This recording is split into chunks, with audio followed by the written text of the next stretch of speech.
Hello, class, and welcome to Chapter 10, which is about work-life conflicts and other diversity issues. Again, a very, very important topic. And again, a lot of what is in this chapter, again, you've heard me say this several times, but I deal with these issues on a daily basis in my job, which is why they have such strong meaning for me, because again, I literally work with them, with students, staff, and faculty every single day on these issues. And I think, at least for me, there's many, many important topics in this chapter, but the one that I want to definitely center along is FMLA, the Family Medical Leave Act. And again, if you've been in the working world for any amount of time, you've probably been exposed through your HR department about FMLA, the Family Medical Leave Act, which basically, again, is a federal law that allows you to take time away from work for certain reasons without fear of being terminated or demoted or things along those lines. So, as it states in your book, with FMLA, there are a couple of things that have to happen for you to qualify for FMLA.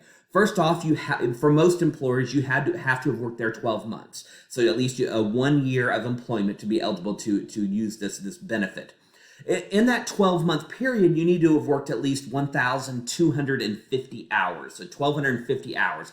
And the whole idea behind that is just so you can't work one day, take 4 months off, work one day, take 4 months off, and be able to use this. You have to have worked at least 1,250 hours. And generally, in a 12-month period, it's very easily to obtain as long as you're working, at least a decent number of days per week. So you can usually get that pretty easily. Generally, the company that you're working for needs to have at least 50 employees. So if it's a small two-person, company or 3 people, generally FMLA doesn't kick in. The unit has to be at least 50 employees. Now, again, that's for private employers. Now, for public employers, it kicks in. With there's no determination based on number of employees. But for private employees, which is what we're focusing on for our purposes, 50 employees is the minimum that's needed. So, and you have to have what we call, and those are the first 3. The fourth one is you have to have a qualifying event. Now, and your book talks about what those qualifying events are, and generally it's primarily obviously related to health. The care for you, so for your own medical issues, or for the medical issues of your spouse, of a child, of a parent. And again, there's certain things that have to be met. And again, it's really important for you when you read this chapter to make sure you understand what qualifying events are and how they get kicked in. So again, there'll probably be a couple questions about FMLA on the next exam. So make sure that you pay careful attention to all the details of the FMLA and what it entails. So once you've qualified, essentially you get up to 12 weeks of unpaid leave. Now, unpaid is the key. So you are not entitled to pay for being off under FMLA. Now, we could sit here forever and argue the pros and cons of whether or not we should have a federal law paying you for using FMLA. But again, that's for your own personal opinion, and that's for another discussion. But just know that under the law, you get up to 12 weeks of unpaid leave. Now, with that, you get, there's 2 things that you get for utilizing your rights under FMLA. You get your maintenance of your health insurance. So if you go out on FMLA leave, your employer can't just say, oh, you're going to be out, I don't want to pay for it, I'm cutting your health insurance. That would be very illegal. They cannot cut your health insurance if you utilize FMLA. So you have the maintenance of your health insurance. And another thing is, whenever you come back from leave, you are allowed to have job restoration, or at least an equivalent job that you were in when you left. So they can't say, oh, you're a manager now, so when you come back, we're just going to make you a frontline employee, because that's retaliation. So the employers can't do that. They either have to give you your exact same job back, or they have the right to give you what we call an equivalent job, which is basically same title or same type of work, same pay. They can't deduct your pay. So you have those rights even if you go out on FMLA.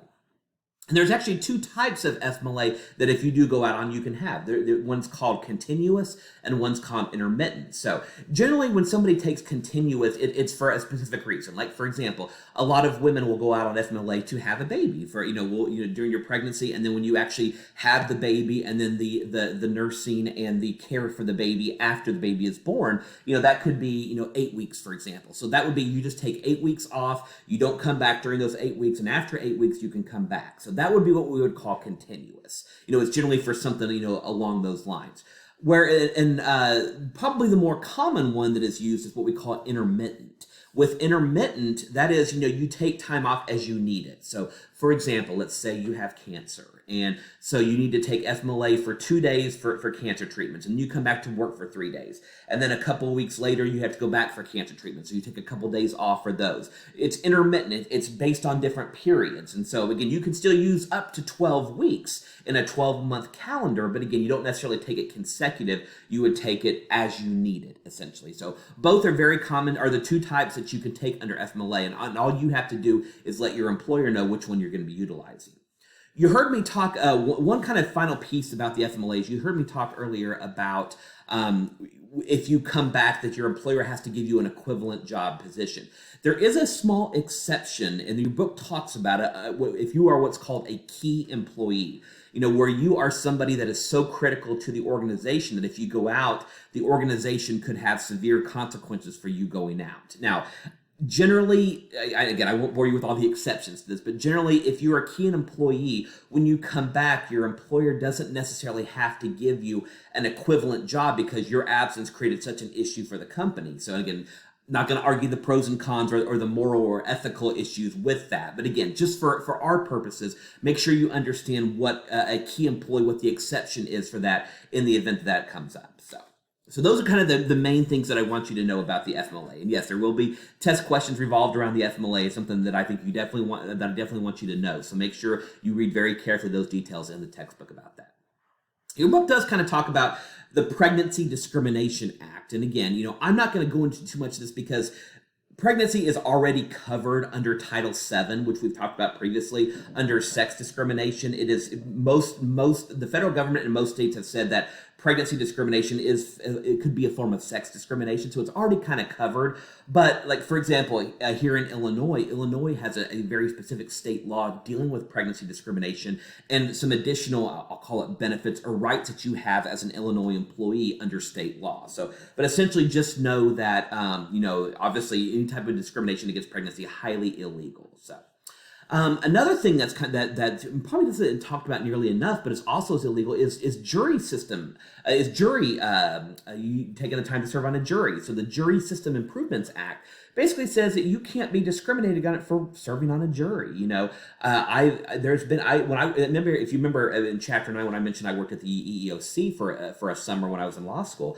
I remember a case where a small company fired somebody because he went out on jury duty because they needed him to be there. And he said, I can't be there. I have to serve on jury. And they're like, well, if you can't be here, we're letting you go. And we found for the plaintiff in that case, because you can't fire somebody or demote them or punish them because they get called to a jury and serve on jury. So again, it seems kind of common sense, but just kind of make sure you understand the basics around about discrimination based around jury duty.